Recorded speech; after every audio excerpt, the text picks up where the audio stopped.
we are going to talk about gender, being Black, being a woman, and in the sciences. What are the joys? What are the laws? What are the things that Dan and Esther would love to see change for, for their daughters and other young girls around the world? So today, just a quick introduction. If I get anything wrong, please feel free to correct me. We have Esther Ngumbi, who is originally from Kenya, and she's an assistant professor of entomology, which I suppose in lay language means she studies insects, grasshoppers, and a fall armyworm. So those are the things she studies. She's an assistant professor at the University of Illinois at Urbana, Champaign. And our next panelist is someone I also know from high school. She's called Dr. Nanyumba, and she's originally from Uganda, but she's based in the UK. She's a doctor in training. She's in her final year, and her specialty is family medicine. She'll tell us what family medicine means. Do I need to grab my husband and children and grandparents and come to you? If I come in alone and I'm single, won't you see me? Is that the meaning of family medicine? She can explain to us later on. So ladies, welcome. We are excited to have this conversation with you. And I would like to start with just one definition that I found in a book while I was researching this gender and race issue. And they define the difference between gender and sex. The writer says that sex is the physical, biological difference between women and men. It refers to whether people are born female or male. Gender is not something physical like sex. Gender refers to the expectations people have of someone because they are female or male. So today we are going to talk about the expectations that society has expected of Diana and Esther, but also as scientists. So I would like to start on a high.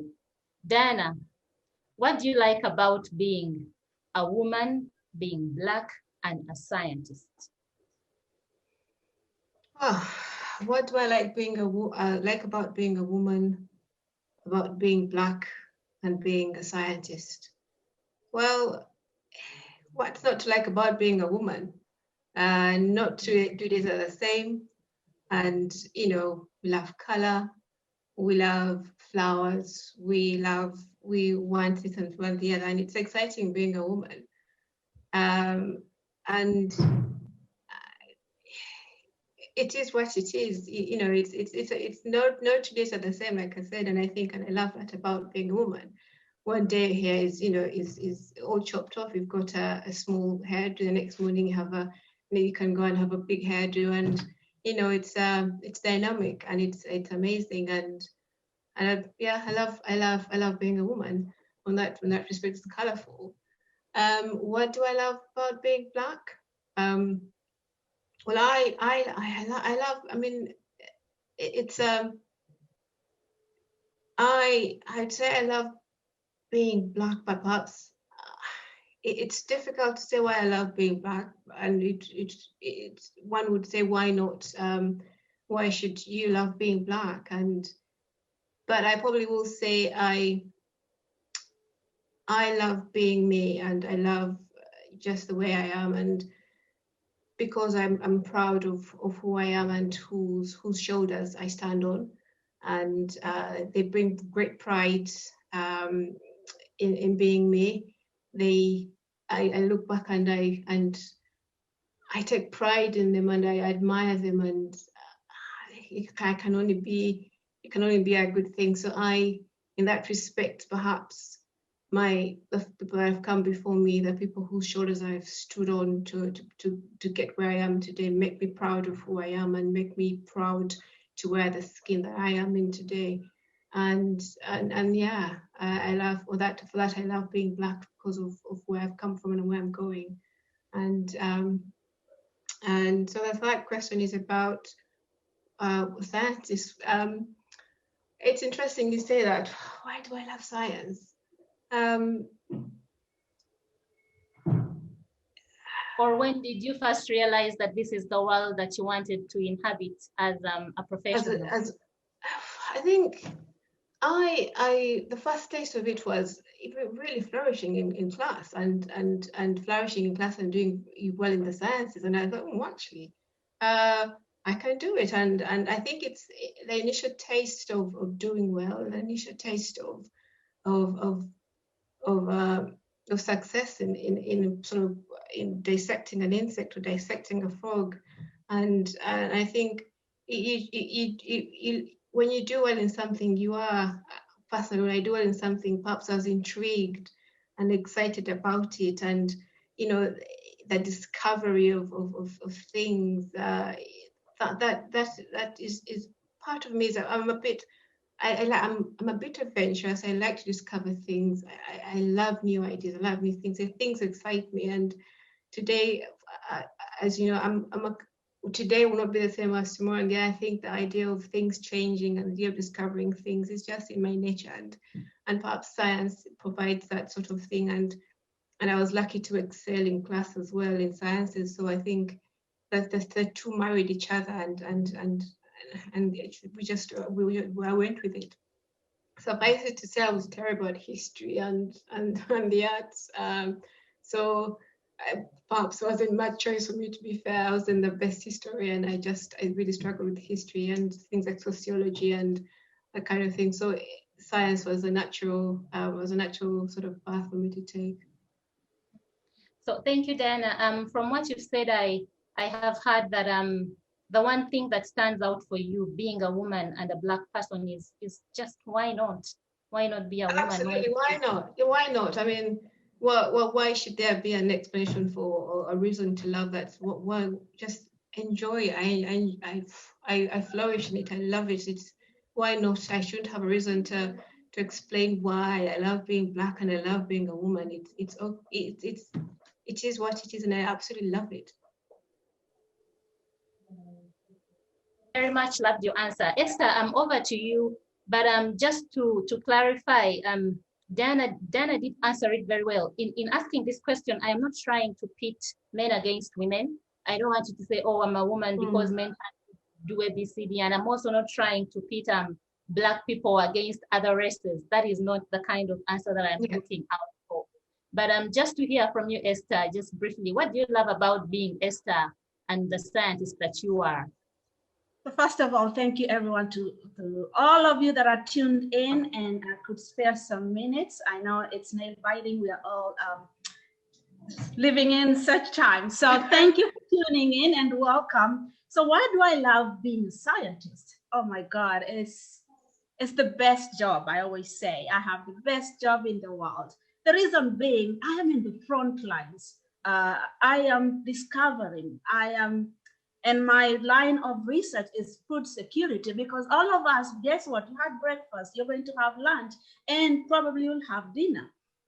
And we all want to eat for the next 50 years. And guess what? I am right there finding out how can we sustainably grow food so that all of us are able to have breakfast, lunch, and dinner. So that gives me satisfaction, great joy in knowing that, yes, I am in the front line, contributing or finding the solutions that we all need.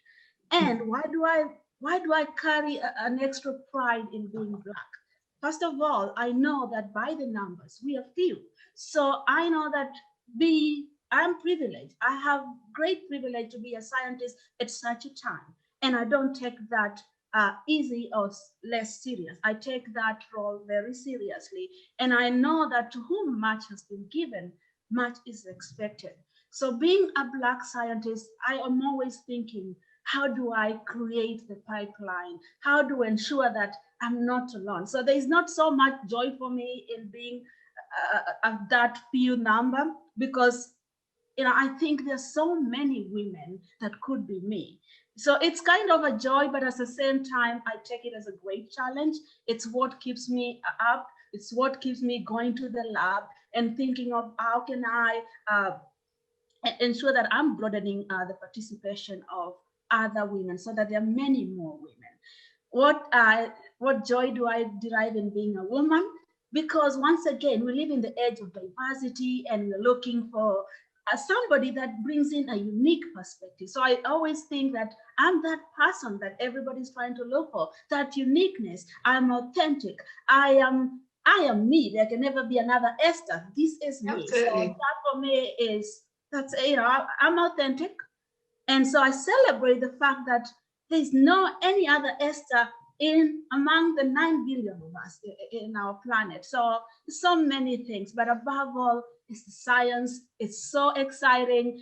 There's so much joy in the journey of discovery, because you never know what your day is gonna end up with. What are you going to discover? What are you going also not to discover? So it's joy all along. And I will get it over to you, Patricia. Okay, thank you, Esther. Your enthusiasm and joy is actually palpable. I can feel it. Thank you for sharing that. But I would like to move on with our second question. To our participants on Zoom, when we get to the Q&A time, please just post your questions in the chat option of Q&A. Do not raise your hand, because we shall not be able to give you an opportunity to speak up. But you can as well start sending in your questions. We shall read them as we go along. But to both Esther and Dana, maybe you, Dana, you go first. I would like for you to think of an occasion when you felt undermined as a woman. Maybe you were not respected, you were exploited, oppressed, or discriminated against. But I want this occasion to be because someone did it because you are a woman, if at all it has happened to you. And you can share that with us. I think it. Yes, Dana. I would say it's. I do not hide away from the fact that you know, being both Black and being a woman comes with, you know, it comes with its own challenges, right? And sometimes you go through situations where you're not quite sure if it's because you're a woman or because you're Black, or if you're reading too much into it. And a lot of times it takes a lot, and I think a lot. I don't know if this is something that Esther you have experienced, where you go through something and you try and second guess yourself. Am I overthinking this? Am I being overly sensitive? And a lot of times you will hold back on things that actually will upset you, or things that are outright wrong. There's a particular, I mean, we're in my career, or I'm sure Esther as yourself, I'm sure lots of things have happened, and a lot of things you brush off and walk on, like, yeah, it's fine, doesn't really matter, that's fine. But I think the most recent for me that stuck with me was it was on a job we're doing, and we were 3 doctors, 2 male doctors and myself, and the 3 of us, if it was hierarchy, I probably came second to the, there's one who was more senior than myself, and then there was a junior one. But these two of them were of a different gender. And I remember whilst these two of my colleagues were going away to lunch, I got asked if I could stay back and prepare certain bottles for them to come back and do a certain procedure. Now, if you are a medic, you know that, well, if you're doing, say, a blood procedure, a blood test, or you're doing whatever you're doing, you need some bottles. But they were going to lunch, and they asked if I could stay back to prepare these bottles for them.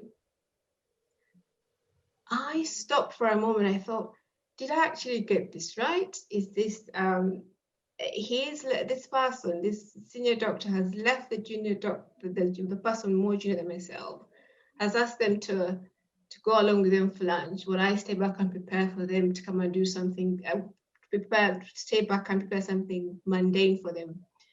And I thought, you know what? I don't know what I thought, am I reading this the wrong way, or is this actually right? So you start to second guess yourself. Well, actually, I thought, you know what, this is wrong. This is wrong on all fronts. But at that point, my question was I because I was black, or was it because I am female? And so that, I think that in itself, I felt that was a kind of way of a description. It was discrimination. Actually, the fact that I'm second guessing myself even up to today just shows you how difficult it is to call these things out as they are. But I did call it out on the day, and I said, actually, you are going to lunch, and actually, it's a very simple procedure. I don't think you need somebody to prepare bottles for yourself. You can do it yourself.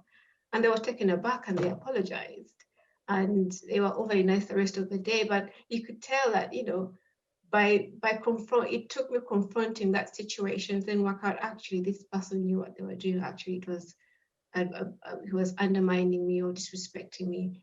Whether it was because I was black, whether it was because I was a woman, at that point I couldn't, but I knew it was one of those subtle microaggressions that you will, that are actually, they are discrimination.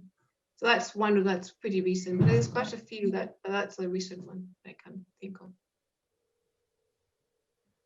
So Dana she didn't feel, Dana was undervalued, and thankfully you called that out. But before I move on to Esther, I would like to know from you, Dana, have you found out that in your life as a woman or as a black person in a country that is not predominantly black, because you're based in the UK, I don't want to pronounce your city. Did you say you're based in Lincolnshire? Lincolnshire.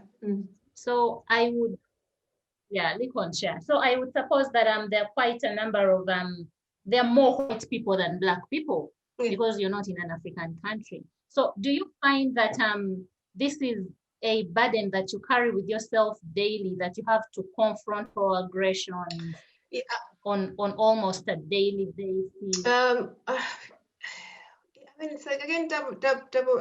I think you are ultra aware, first off, that you are different, and certain sections of the public will make you certainly aware that you are different. But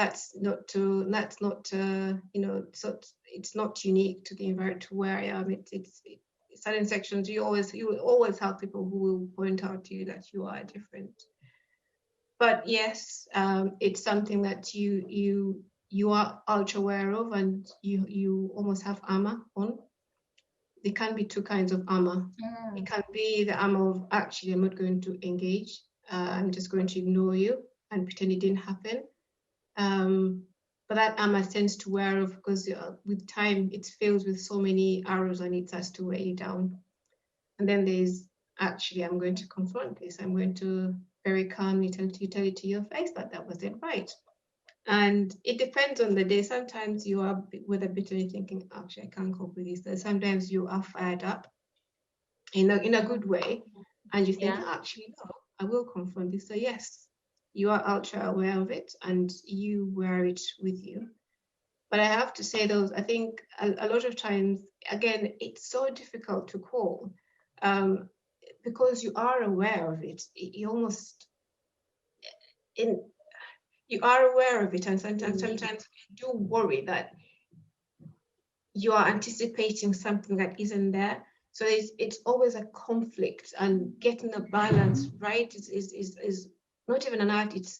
It's difficult. It's a constant battle between, am I reading it? Am I reading too much into it?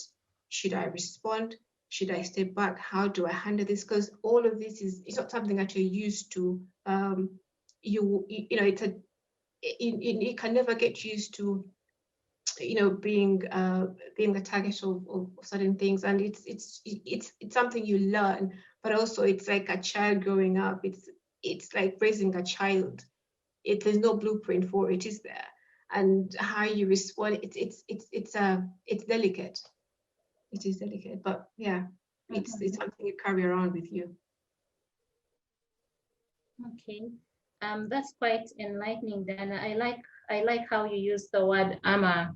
You know, you walk around either apathetic or ready, ready for war, confrontation, and I don't think that is the way anyone should live their life. So as the webinar draws to an end, we shall talk about what ways can society, what improvements can be put in place so that women's extra honor, they can just bring themselves, their beautiful, glorious selves to their workplaces and give the best that they can. So over to you, Esther. I would like to know, for you, that one incident, and how did you react to it when you felt disrespected, devalued? Yeah. So once again, just picking on what Diana said, for me, I always am very positive, and I tend to always look for the best angle in everything that's happening. And sometimes that positivity may override the negativity of the moment sometimes. And so I'm always trying to give the person the best of doubt that they did not do that. But I think there's one time I was in a meeting. I got to many meetings, and we had students on the meeting. So we had a mix of us, professors, and other colleagues, and students as well. And so there was a way that the meeting had been arranged. So students were supposed to sit in one side and the panelists sit on another side. So, I rightfully get into the room and I figure out where the panelists should sit. And I grab my seat and I sit there because I'm a panelist that day. I belong there. And then all of a sudden, a colleague comes in and they just let me know that, hey, this is reserved for panelists. Students are sitting on the other side. And it took me a moment to just, first of all, think, why did you assume that I was not rightfully sitting where I need to be? What made you think that I don't rightfully belong to that seat? And so I ended up just, saying, I'm one of those. I'm one of them. And I thought, later on, I was processing what had happened. I realized, it's that assumption that you probably don't belong there. Your place is on the sidelines of the table. And so every time I walk into meetings, I'm always carrying that conscience. And another thing is, I have a lab. Eventually, I have a lab, and most of the time I've had people walk in and they will say, "Are you the graduate student here?" And so some of my colleagues have just ended up saying, "You know what? Every time before even you give opportunity people to speak and really judge you who you are, say hello. I'm Esther Ngumbi, and I am actually the PI in this lab or something. So making that already asserting yourself that who you are before they start judging you, because and as I said, I look at the other side, at the positive side, and I think, oh, probably I'm young, and I tell you the positive, like, yeah, I'm young. I still look like young to be So that is. And I end up just realizing that, probably it's okay. And eventually people, you can see, it's just amazing to see once people start judging you, and then you eventually introduce yourself and you see them walk back and it's like, why did you even do that? And and it gives me a lesson of never ever judging people. It's just not right. Do not assume, do not judge. And give people a second chance to know who they are before you rightfully assume that you know who they are. And I'll stop there. Good point, Esther. Thank you. Thank you, Esther.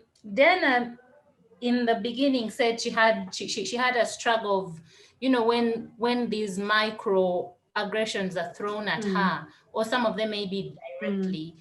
She's not sure, is it because I'm a woman, is it because I'm black? So I realized that asking about a situation where you've been racially discriminated may not necessarily come to your mind as a separate scenario where it was because you're black, because you're two of these minorities yes. in the countries where both of you are based. Because Diana is based in the UK, Esther, you're based in the US.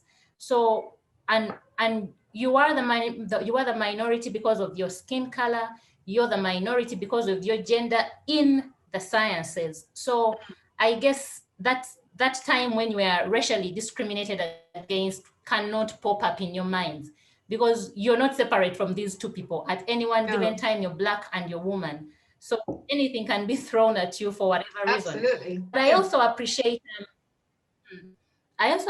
both your observations that sometimes you're also not sure whether someone is being sexist or racist. There is also just outright bad manners. So you also can't know.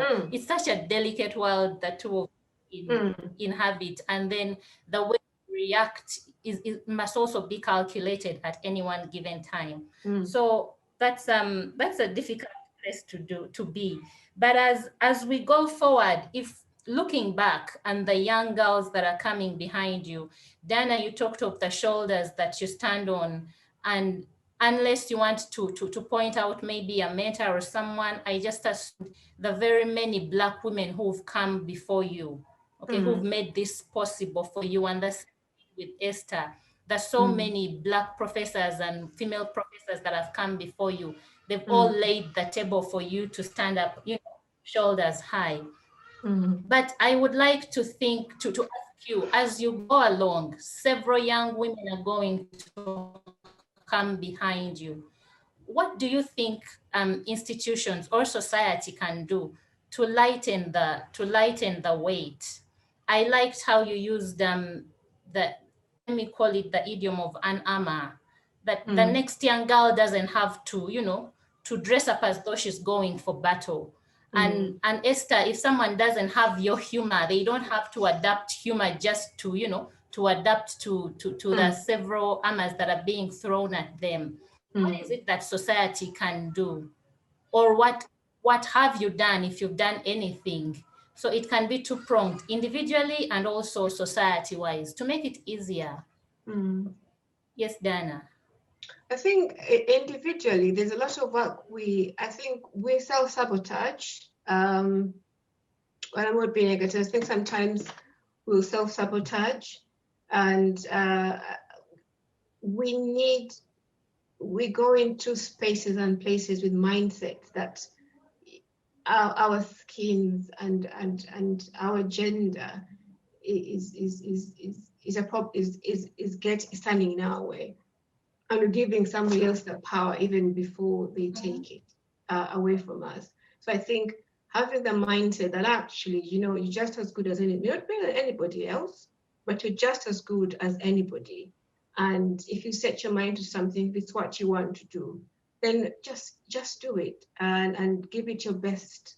And so I think, first of all, as individuals, we're cultivating a mindset of success, a mindset of dreams, of achieving your dreams. And once you have that in you, you can do what you want to do if you set your mind to it. But if your mind is not ready, if you're in your mind, you're thinking, actually, I can't do this because I'm this, I can't do this because I'm that, then you are never going to succeed in what you're setting out to do.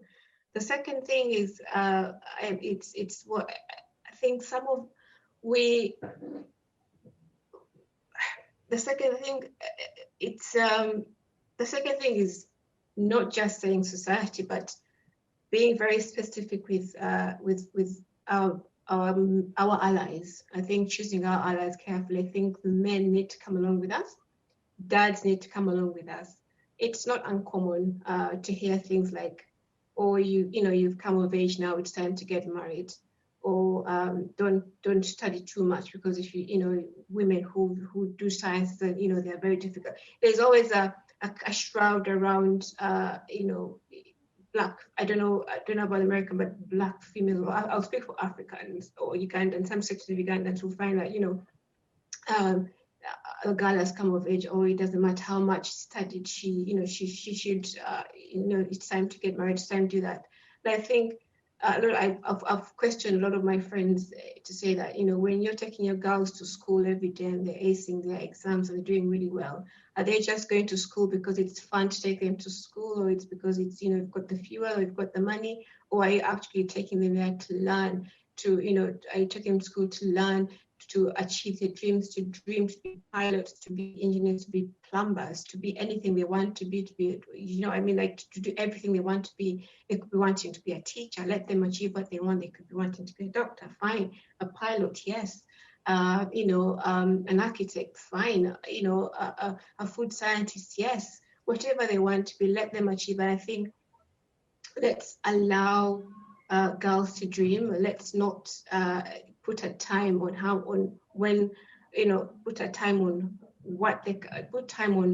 what they can dream and how long they can dream for, and putting a ceiling on what they can do and what they should be doing.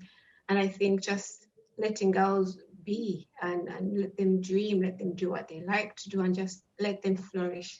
And I think we will need both men and women. Stereotypes are really, they are really entrenched in our societies, and both men and women need to come along.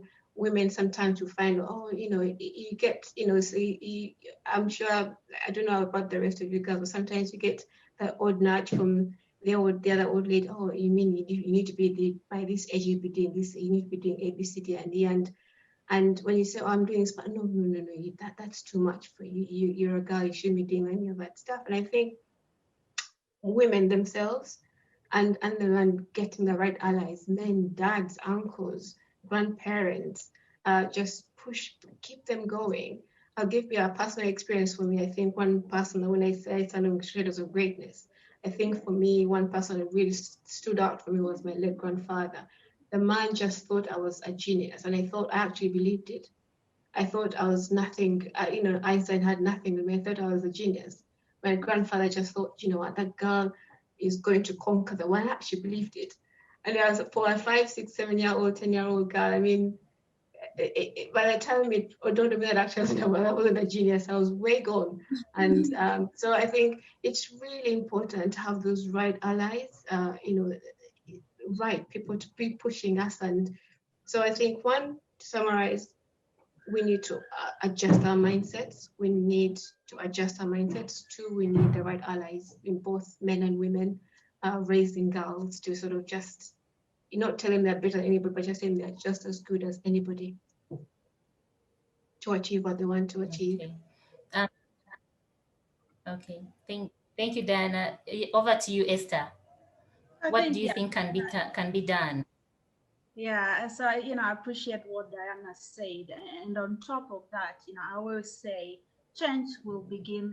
It's up to me. I said it begins with me, and it's upon me. To whom much has been given, much is expected. And so for me, every day as a woman scientist, I realize that I'm the one person that needs also to be out there, ensuring that people, young women like me or Carla, know that yes, we can all make it. Esther is out there, and I can be an Esther. I can be a Diana. I can be Patricia. So making sure they are seeing this, because for me, I'm the one believer that you can't be something you don't see. Absolutely. You will continue to doubt yourself until you see others that are making it.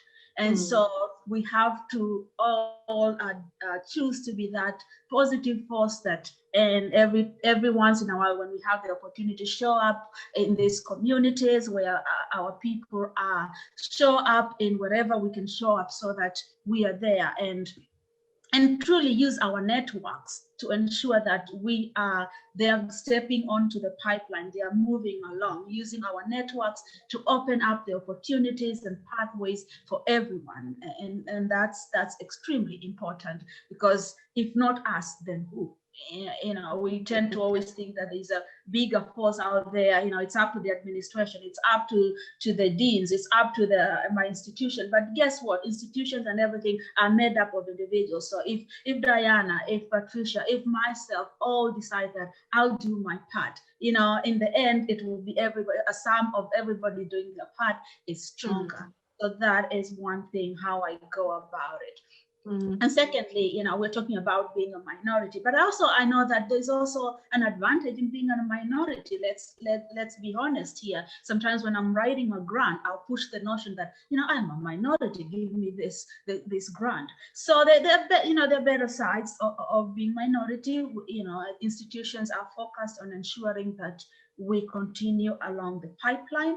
And, you know, there's support from, I always say I'm a product of a lot of mentors, Black, white, male, female, young, old.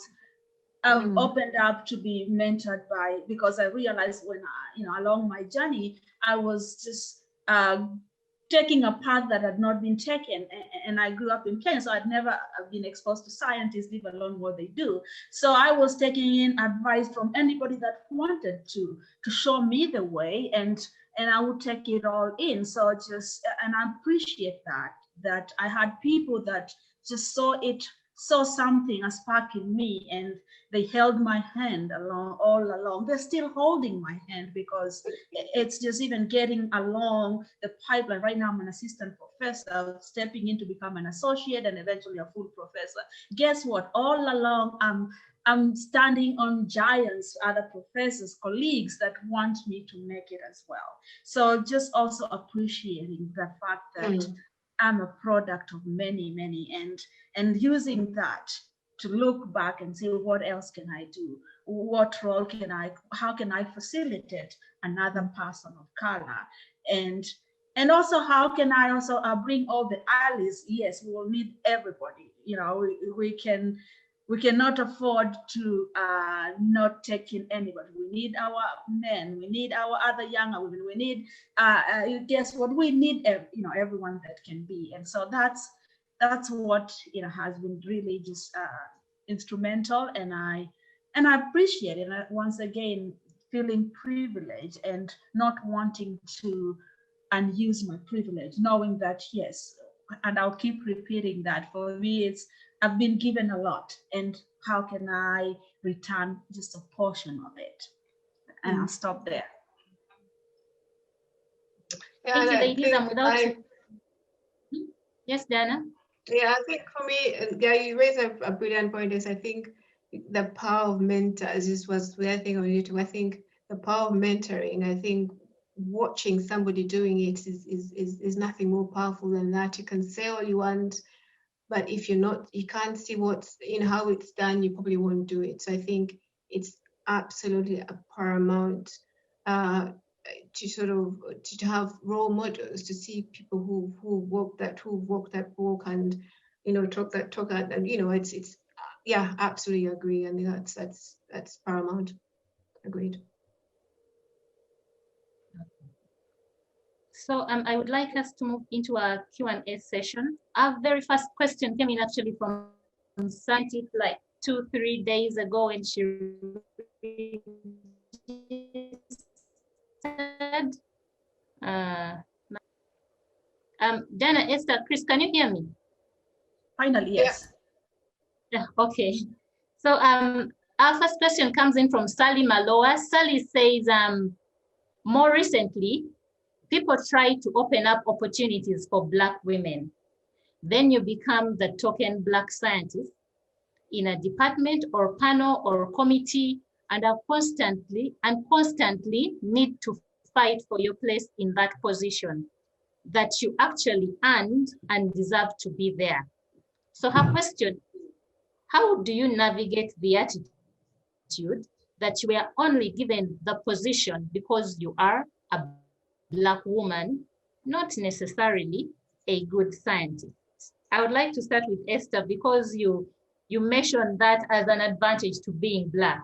So tokenism, how do you deal with that? So thanks, Sally, and thanks for watching.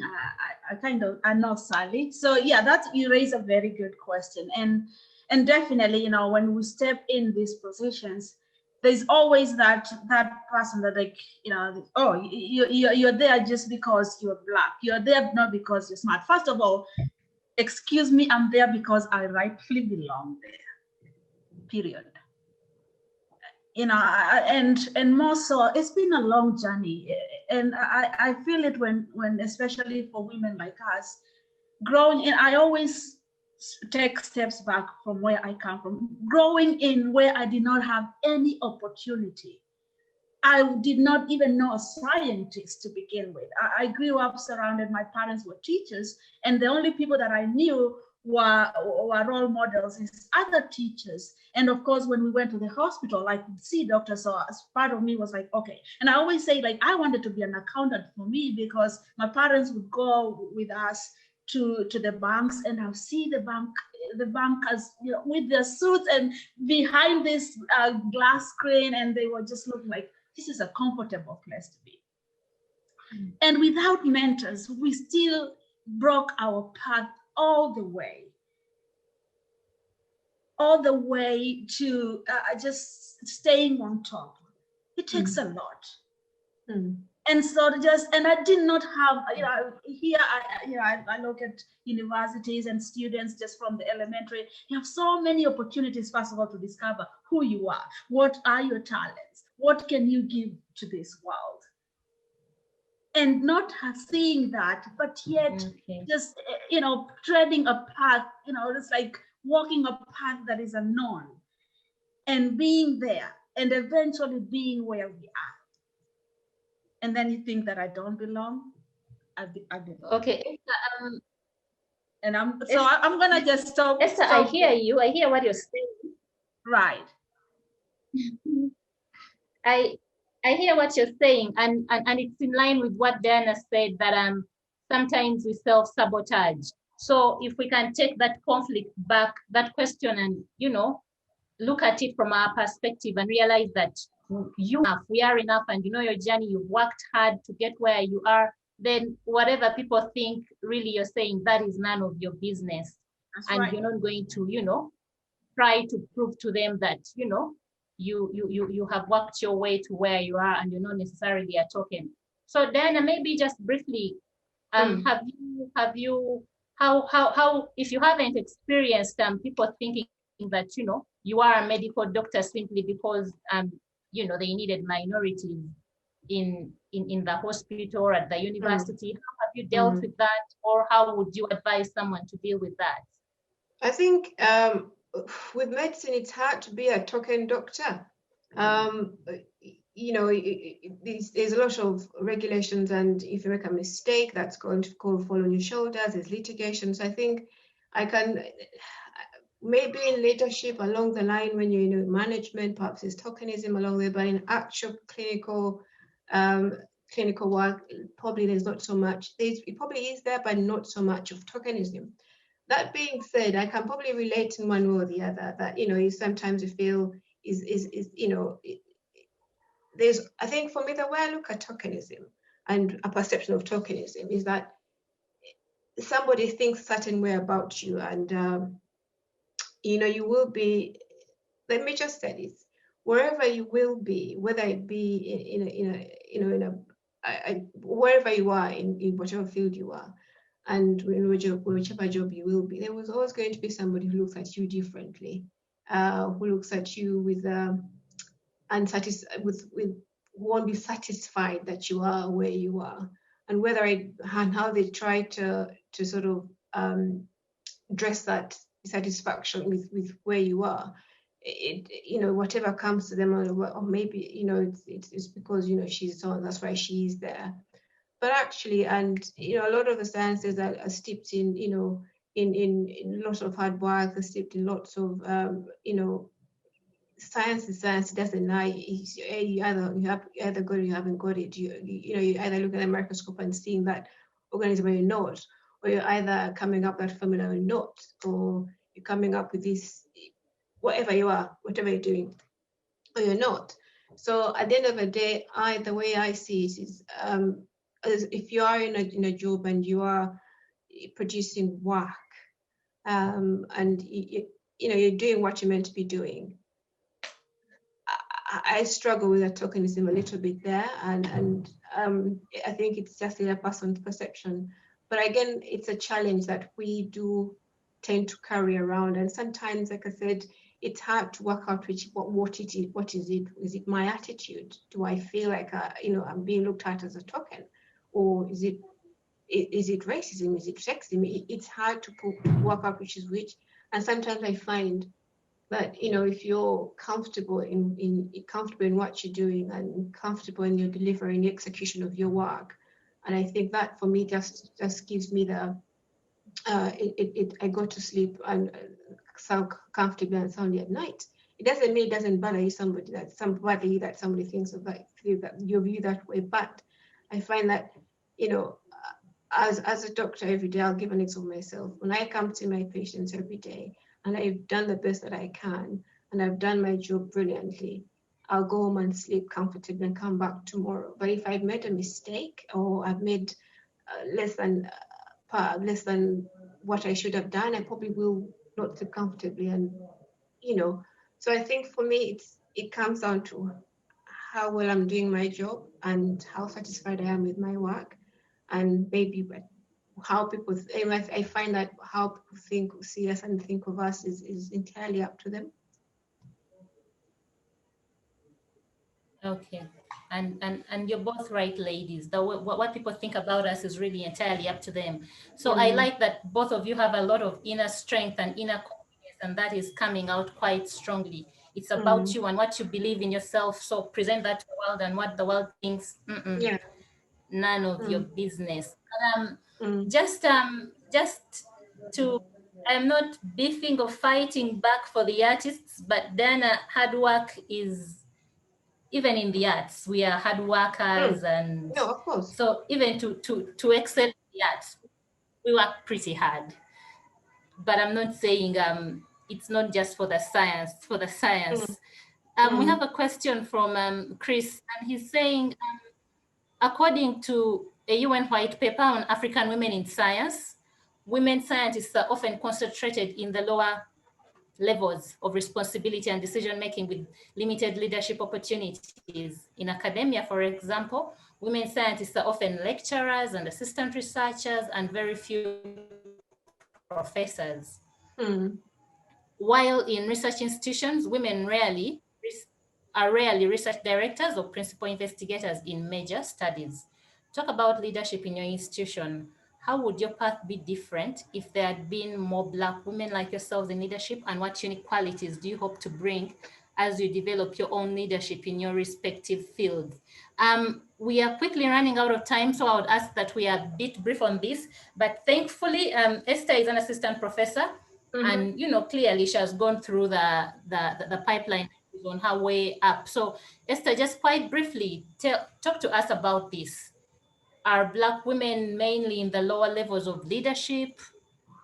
I would say no. In the US, I think we are we are really, they start. Of course, the numbers are low, so you don't expect, if the numbers are low, definitely you're not going to have numbers high in the administration. And I think it's upon, I'm a product of mentoring, but at the same time, as a junior, as a woman, an assistant professor who is yet to climb the ranks, I realize, first of all, I have to define where I want to be. And this is the path what I want to be. And then start, bringing in those allies that you need to get there, because, you're not going to get there without, there are set of expectations that are laid, and they're laid. And every year, the evaluations that allow you to understand, am I making it? Am I getting there? But I would say, the leadership may not be completely, where I want it to be, but we are working our way. A lot of these colleagues that are Black, they are involved in changing the dynamics. They are doing something, and the institutions are doing something to ensure that for every, for example, in the top leadership, there is, there's diversity, there is a representation. So I think that's happening, and more so, it's a process. It cannot happen, just once in a day. And that's why, it depends upon how healthy is the pipeline. So this is because I said, to get to the top, you cannot be a dean or probably be a vice chancellor without going through the ranks, because then when you're going through, you also know the challenges that come along. So when you get there, you're able to make it, work to ensure that those challenges are not hindering others to make it there. So I would say, yeah, it's a slow process, but it's very promising.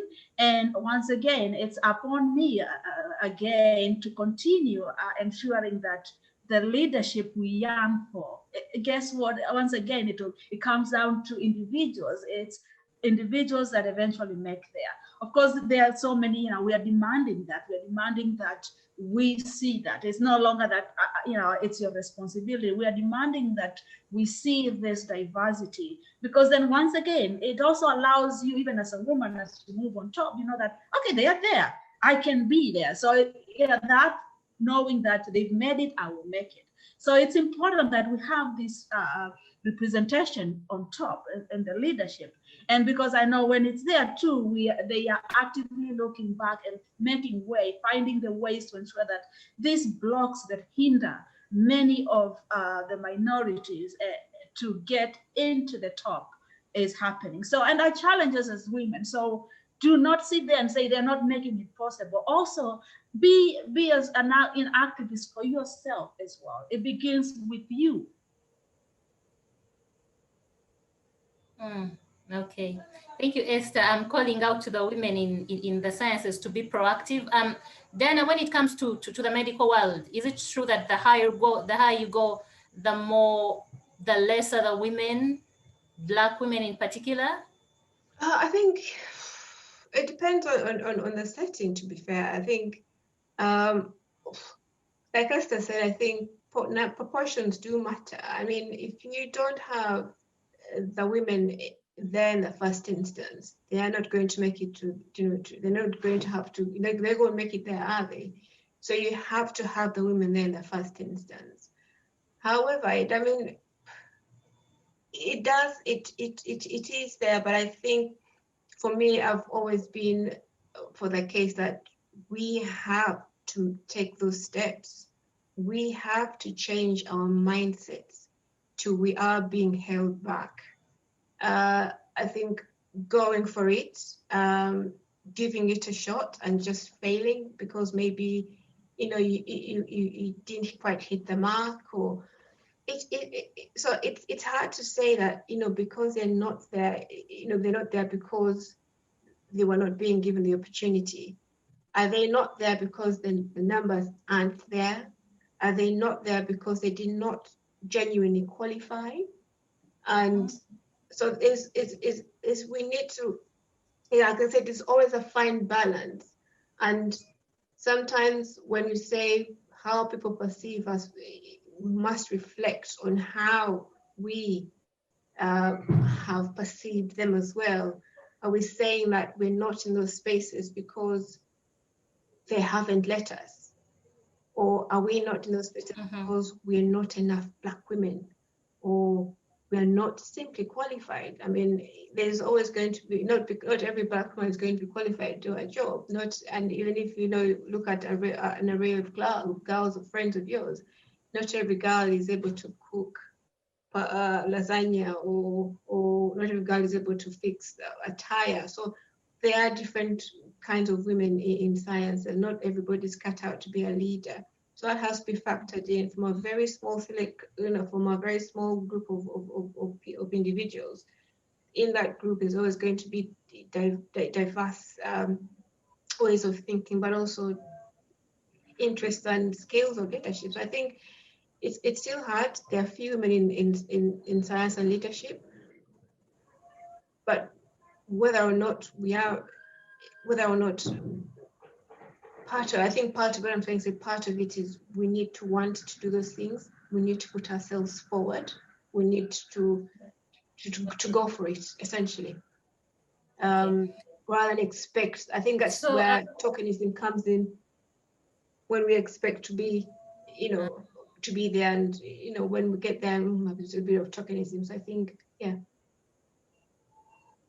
Okay. So both Dan and Esther, I hear you very well. You're saying at the beginning of the pipeline, there must be enough numbers. No miracle is going to happen at the top. So there is going to be, we need to do a lot of work with our daughters starting from primary school, secondary, the children who are getting into university. We need to see the number of Black girls get there so that there is a pool. I hear you well on that. And our question, it says the lack of diversity in science has long-term impacts on the technologies we develop and who they serve.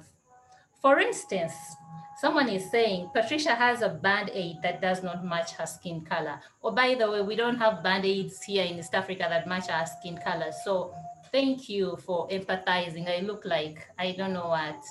But Patricia has a band-aid that does not match her skin color. Have you ever seen the lack of diversity in research result in poor decisions being made that negatively affect the outcome to the end beneficiaries? I think this is a very good example. I would have loved a band-aid that, matches my skin color. I would love makeup that actually, foundation that matches my skin color so that I don't look like a zombie, but very few options are out there. So Diana, in the medical world, have you seen anything? Have you seen any way poor research is affecting the end users? You can talk about race or gender, and Esther, you can also do that. Yeah. Please go ahead, Dana. I think I won't be very specific on gender. Perhaps what I'll be very specific on is race. And very recently, there was a student, a medical student in the UK, who's coming up with a book, a book on dermatology called Mind the Gap, and really addressing skin conditions in people of color, in the darker skin, with the brown skin, dark skin people of color. You find that lots of medical text has been written around lighter skin, and you look at the skin, you're in class and you're studying about, say, for example, a certain rash of certain disease, and it's pretty clear on white skin, but actually black skin, you have no idea what it looks like. So when you come to see a patient, you have to imagine what this rash in this color will look like in this color. So that, medicine has been steeped a lot of medical research, a lot of medicine has been steeped in that sort of, has been steeped in that, let's say, yeah, it has been steeped in that. I think it's now being addressed bit by bit, but yes, that's a very good example of how research, lack of diversity in research has affected the outcome, the end, the recipient of medicine. So for me, I'll say, first of all, the lack of diversity has actually, made stereotypes. For example, now here we're talking about Patricia's band-aid. Just to correct, I don't think that's a band-aid.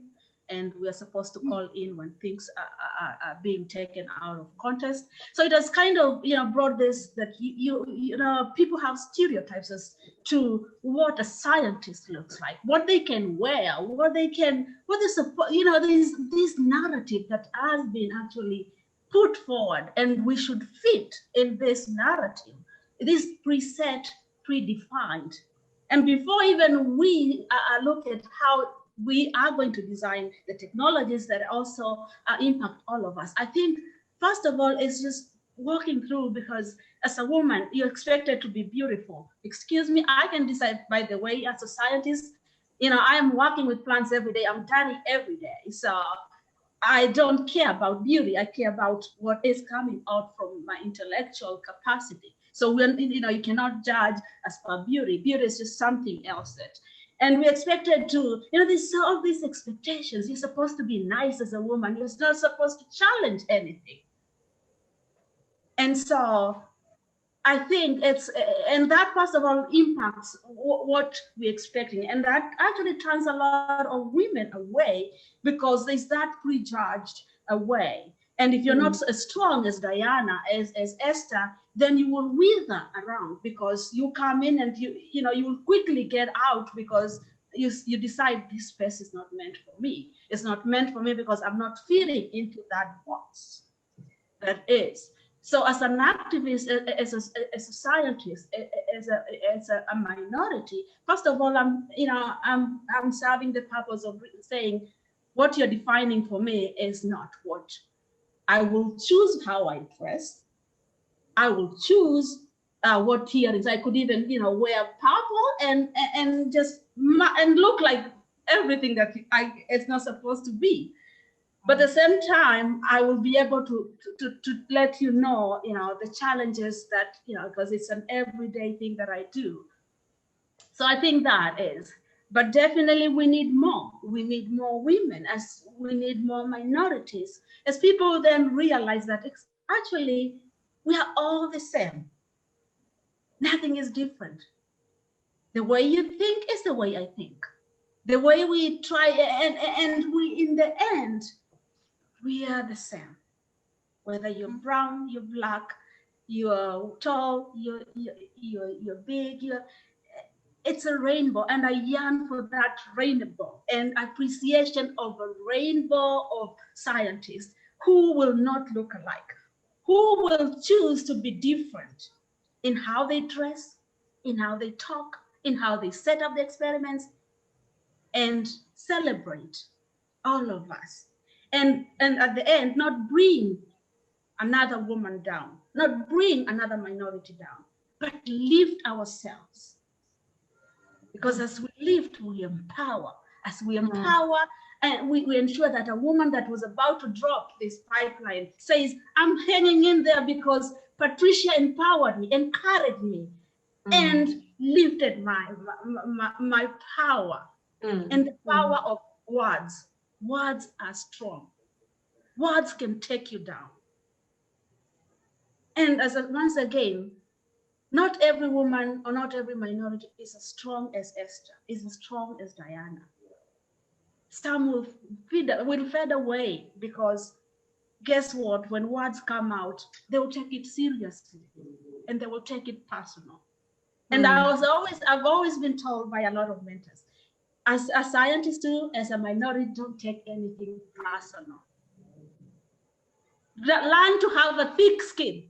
A thick skin will take you through. It's not gonna be easy, but I'll tell you, our forefathers, Diana started by appreciating our mentors, the people, the trailblazers in science, in medicine, in art.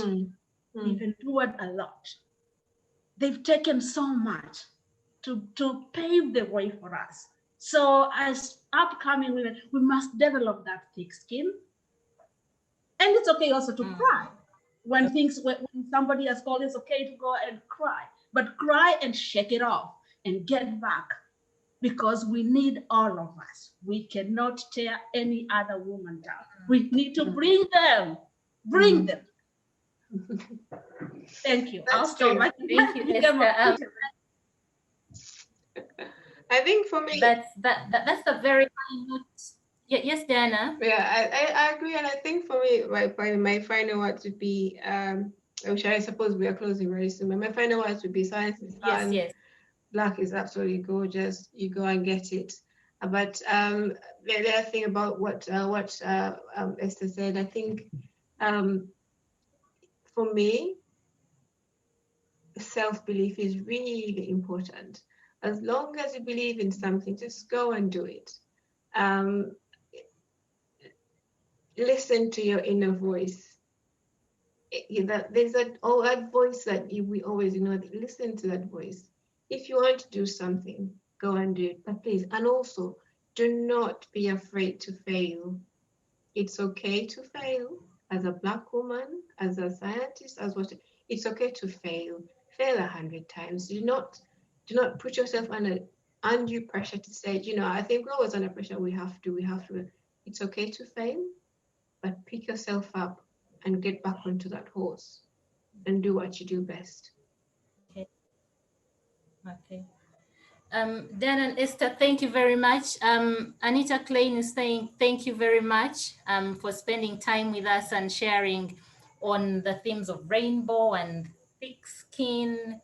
I don't know what thick skin means. Maybe she means dark skin. So thank you very much. It has been a very interesting and very nuanced conversation. But at the end of the day, one thing that I've picked up that came out strongly from the both of you is self-confidence. Let us not self-sabotage. Know that that as a Black woman, you deserve and you are enough to be where you are, so go get it. Esther and Diana, for your time, thank you very much. Thanks for having us. Once again, just to remind our listeners, Diana is in her final year of family medicine. She's based in the UK, and Esther is an assistant professor of entomology at the University of Illinois at Urbana, Champaign. So clearly, the path towards being professor is well cut out for her. We wish you both the very best in your journeys as female scientists. And like you've called upon the rest of us, please go out there and mentor someone. Let a Black girl see you do your job and be excellent at it. And that will be your way of clearing the pathway for the next crop of Black scientists. Thank you so much for your time. And to our listeners, both on Zoom and Facebook, see you again next Thursday, same time, same place. We shall be back talking about genetic engineering. Thank you very much. Yeah. Bye. Bye. Bye. Thanks for having us.